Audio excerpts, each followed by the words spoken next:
Only 1% of you guys are subscribed to the channel. Please hit the subscribe button for daily stories.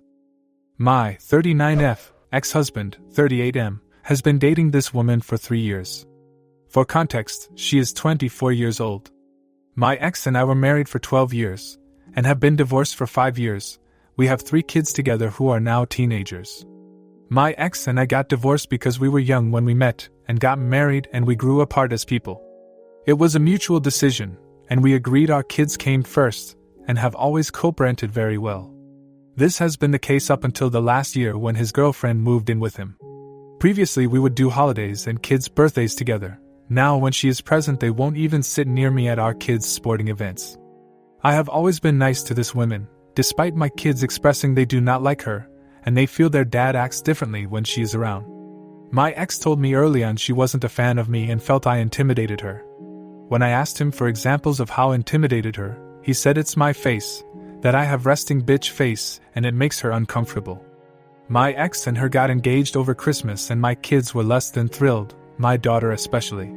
She feels her dad made a major life decision without even talking to them about it first. My ex called me yesterday saying he is giving me a heads up that I have a year to change my last name back to my maiden name as his finance is expressing her distaste and concern for her, and I to have the same last name when they get married. I told him we agreed in our divorce that I could keep his last name until I felt the need to change it, and that is what is listed in our paperwork. I also told him I don't want to have a different last name than our kids. He said I'm being unreasonable and refusing to see how this would make his finance uncomfortable. I told him I can't see it from her side because I am a grown-up, and not an immature child like she is. He told me I could ask anyone about this situation, and everyone would agree with her. So am I a jerk for refusing to change my last name to make her happy? Several of you have asked for an update on my ex-husband giving me a year to change my last name back to my maiden name because his fiancée was uncomfortable with her, and I having the same last name. To clarify, the reason he gave me a year is because they are getting married sometime next year, and wanted my name changed prior to their wedding. Anyway, my ex called me yesterday and said he had done a lot of research on ex-wives keeping the ex-husband's last name after a divorce. He stated he didn't realize how common this is, especially when there are children from the marriage. He also said this had been my last name for 17 years, my entire adult life has been with this last name, and I have built a career with it. He basically acknowledged that every reason I had to keep it was legitimate. He apologized for the way he initially approached me about changing my last name, and explained he is in a bad spot trying to make his fiancée happy. He also explained she feels that by me keeping his last name must mean I'm still in love with him, and this is my secret way of assuring we end up together again someday. I informed this was not, nor will it ever be the case. Yes, I care deeply about him because I was married to him for 12 years and he is the father of my children, and I want him to be happy in life. However, I fell out of love with him many years ago and that will not change. He said he informed his fiancée that he will not bring this up to me again, and if she didn't like it, the ball was in her court to decide if she wanted to continue their relationship. Story 2. Am I a jerk for refusing to pay for my girlfriend's plane ticket after she decided to stay longer on her trip without me? So here's the deal. My 28M girlfriend, 27F, of 2 years and I planned a 2-week vacation to Italy. I paid for the flights, hotels, everything, because I make more than she does, and I wanted it to be a stress-free trip for both of us. Everything was great until the last day when she tells me she wants to stay longer to find herself and think about our relationship without me. She didn't discuss this with me beforehand, and it completely blindsided me. I was hurt and told her that if she feels she needs time alone, then she should also be independent financially during this extension of her trip. I said I wouldn't be paying for her new return ticket whenever she decides to come back. Now she's upset, calling me unsupportive and selfish, and some of our friends are saying I'm being an a-hole because I left her stranded in a foreign country without financial help. So, am I a jerk for refusing to pay for her new plane ticket home after she chose to extend her trip without any heads up? Update. Thank you to all the people who responded, especially the early ones who gave some outside verification of me probably not being the a-holy. I don't feel comfortable saying I'm completely blameless here because you're only getting one side of the story and I need to take responsibility for my part in this whole thing such as it is. But I guess I never realized how good my GF was at making me feel like unreasonable shit was normal and rational and that I was the crazy one. So here's the update. We're both back in America now, and she's packing her crap to go stay with her family for a bit until she can find a new place. Soon after I posted, it was time to go to the airport, so I did, without her. I'm one of those people who arrives really early because I never think I'll get to the gate in time because everything that could go wrong probably would go wrong. It never does, but especially with how I was feeling my luck was going, I didn't want to push it. I was there for about an hour by myself mulling things over and talking to my mom.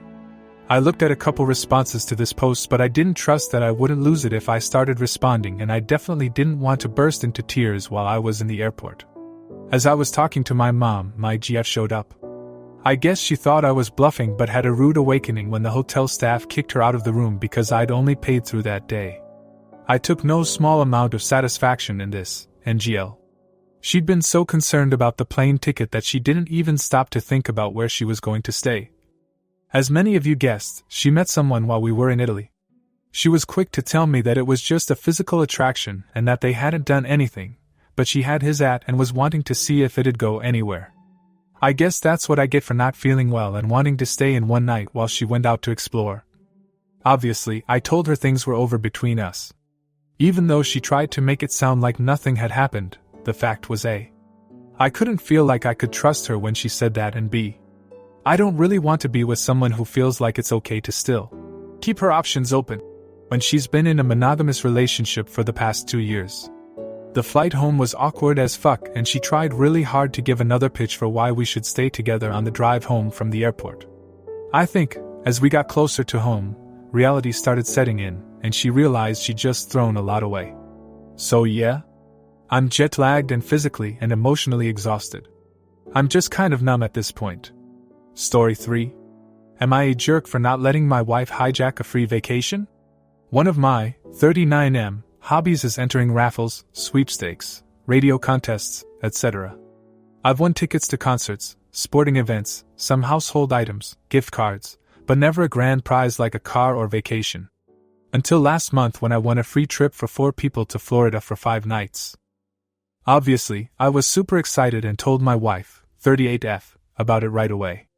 After our initial excitement wore off and we started talking about details, it became apparent we had conflicting ideas about this trip. Before I could even make suggestions about what I want this trip to be, my wife brought up how excited her 11-year-old daughter would be and how we could go to Disney, SeaWorld, etc. She then said that we can bring her mom with to help watch her daughter so that we could have some time for ourselves. She was so excited about it and was getting wrapped up in planning things without even hearing what I wanted. I told her that all of that sounds like fun, but I was thinking that we could invite another couple and have it be an adult-only trip instead of bringing my stepdaughter and Emile with. She did not like my idea one bit and told me that she wouldn't feel right taking a free trip like that and leaving her daughter behind. She also said that her mom has never been to Florida, and this would be a perfect opportunity for her to go there. We argued back and forth a little bit before deciding to take a break and come back to it before telling anyone about it. Well, that lasted about 24 hours before my wife let it slip to her daughter that I had won a trip. So, of course, stepdaughter immediately got excited about it and started looking into all the things she wants to do. I asked my wife why she told her daughter, and she said it was an accident, which, come on. It started a fight between us and emotions got a little high. I told her she was wrong to bring her daughter into this after we agreed to wait, and that I never agreed to take stepdaughter or Emile on this trip. I told her that I was the one who won the trip and she was acting like this was something specifically for her. She told me I was being selfish and that we should include those closest to us in something like this, especially when neither stepdaughter or Emile have ever been to Florida. She said that bringing another couple and leaving her daughter home would be cruel, especially now that she's so excited about it. I told her that her daughter is only excited about it because she decided to blab to her about it instead of waiting like we had agreed. I told her if she wants to bring her daughter and Emile then she can also pick someone else to go with because I would rather stay home by myself than go on a vacation where I don't get to be involved in any decisions. I said that if she wants to go that route, she certainly can, but I'm not paying for any of it, we have separate finances. Now she thinks I'm being a jerk and should be happy about having a free family trip.